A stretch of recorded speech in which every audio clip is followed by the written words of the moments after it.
Hi, today we have an interview with Frances Ellen. She is a friend, an ordained minister, a grandmother. She is a mother and used to be a millionaire.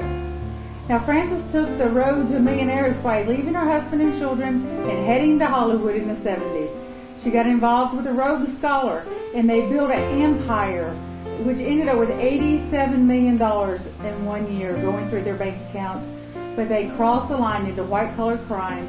And Miss Ellen is going to tell us the story of how she did that and spent time in prison.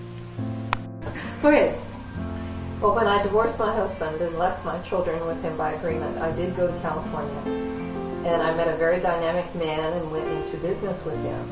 And we managed people's financial affairs, and we began to do investments.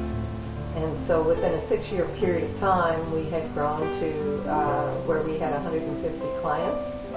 The last year in business, we handled $87 million. I had 10 employees. I had a net worth of around $3.5 million personally.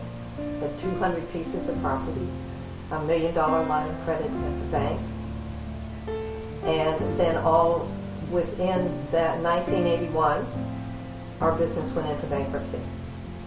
That must have been a really hard time for you, Frances. Well, it was dramatic because we hustled, we worked hard, and we were doing different things, and all of a sudden I found myself in a situation where we were thrown into bankruptcy. The government began to investigate what we had been doing. It was very frightening. And then I also realized that the partner that I had been with for 6 years had somehow misused me as well. And I didn't know about it, but it didn't make any difference. They were looking at me saying, you did this, you did that, and how was I going to be able to handle that? What happened? How did you find God into all this mess? At 29, literally, when I left my husband, all hell had broken loose, and I moved away from God. But I knew His voice, and He said, are you ready yet? And I said, yes. Yes, I'm ready. And it was about lunchtime. I remember driving to this little burger place and going in and sitting down. And there's a gentleman who came to the door, and I saw him looking around, and he came and he sat by me and he put a book up on the counter. Didn't know that it was the Bible at the time.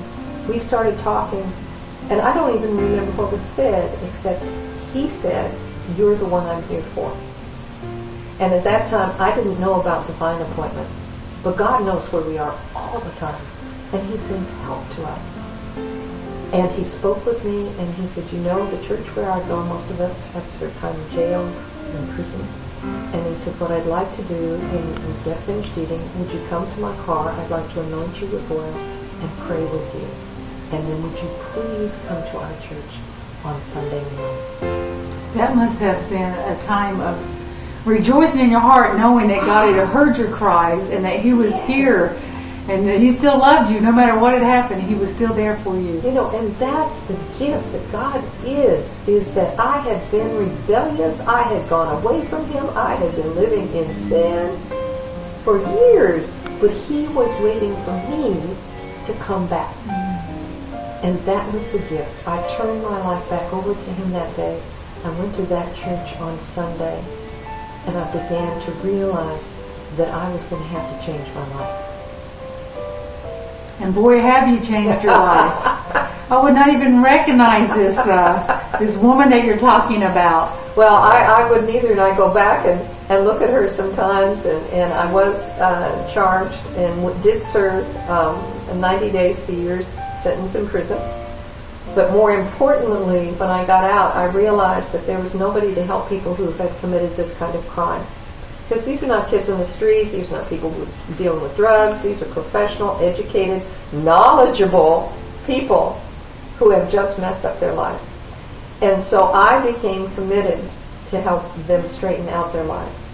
And I worked with a nonprofit organization and the Federal Probation Department in Los Angeles and designed a workshop to work with people who were coming out of prison, who committed these kinds of crimes, to understand what had happened, why had they made that decision to destroy their lives, what had occurred, and what were they going to have to do now to change it so they could be restored.